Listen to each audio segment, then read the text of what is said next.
Hello everybody and welcome back. Today is day 5 of our Yosemite vacation travel vlog, and we are leaving the lodge in Yosemite Valley looking at the beautiful falls, Yosemite Falls, before we head out. And today we are going to be going to the Hetch Hetchy Valley and the Merced Grove of giant sequoias. We actually ended up missing the turn to go up towards Hetch Hetchy and the Merced Grove, and we ended up going too far and actually went down to the village of Mariposa, or the town of Mariposa.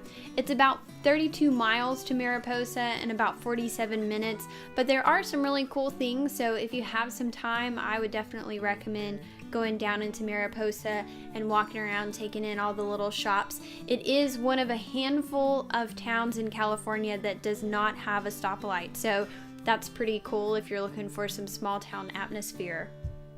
The other cool part about this is that you get to go back into Yosemite National Park through a different entrance, and originally we went through Oakhurst. What's cool about this entrance coming from Mariposa is this right here. So this is the Arch Rock entrance to Yosemite National Park, and it's just a really neat thing to be able to go and see.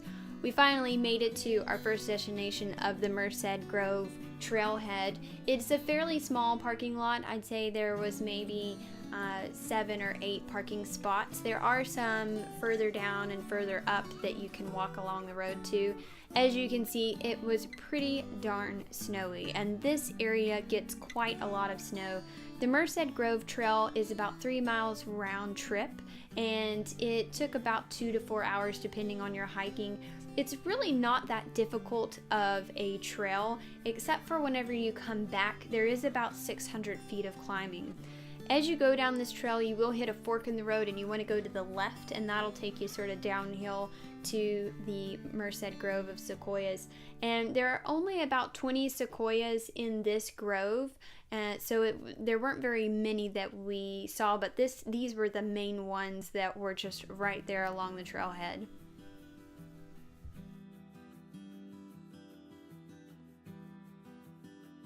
The good part is that since this trailhead is fairly short, but the number of sequoias is not that large, it's not a super populated trail, especially if there's a lot of snow.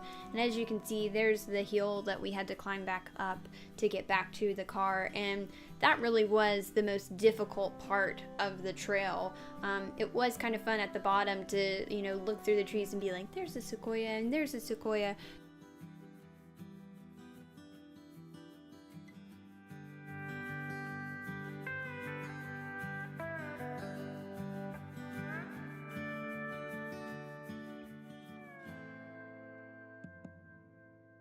So I would definitely recommend crampons or snowshoes if there's a lot of snow on the ground when you visit these amazing trees here. After we had taken in our fill of the giant sequoias, we headed off to Hetch Hetchy Valley, which is in the northwest corner of the park. It's about 38 miles from Yosemite Valley, and you can only get there by car. There is no bus transportation. This part of the valley is also a day-use only park, which means that it does close, usually around nightfall is whenever it closes. So this would be a great place to go if you're trying to get away from the valley and a whole lot of crowds. I didn't feel like this part of the park was as busy. Because it's a day-use area, there is a fee for getting into Hetch Hetchy Valley unless you have your national park pass. So if you have that, then you should be good. But if you don't, then you may have to pay another fee to get into this part of the valley. In 1913, President Woodrow Wilson signed a bill approving the building of the OShaughnessy Dam, which was finished in 1938. It now holds 117 billion gallons of water, which supplies 2.4 million people in the Bay Area with power. The Hetch Hetchy Valley and the OShaughnessy Dam have long been a point of debate in American history. Even prior to Woodrow Wilson signing that bill to approve it, there were a lot of conservationists that were against building the dam, and there were a lot of people crying out that they needed water, they needed power in the San Francisco Bay Area. In 1906, there was an earthquake that hit San Francisco and caused subsequent fires.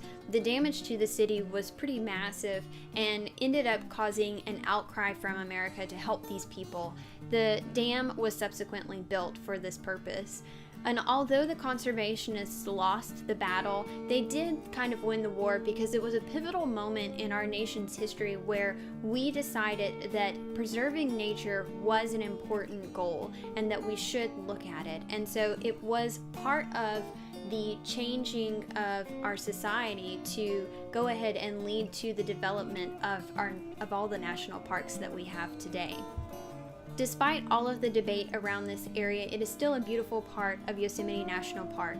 From the dam, you're able to see Kawana Rock and Hetch Hetchy Dome, as well as some of the falls in the distance, like Wapama Falls and Tooele Falls. If you keep walking across the dam, you will basically run into the Wapama Falls Trail, which is a 5-mile round-trip trail along the shoreline, which gives you great views of the Tooele Falls and Wapama Falls. Unfortunately, we were not able to do any of these hikes just because of the time of day we got there. However, coming back through Hetch Hetchy into the Yosemite National Park, there is a sign and a pull-off. This is the only one that we found, so I recommend going this way if you want a picture with a sign. Otherwise, I hope that you guys enjoyed this video. Don't forget to like and subscribe. Thanks.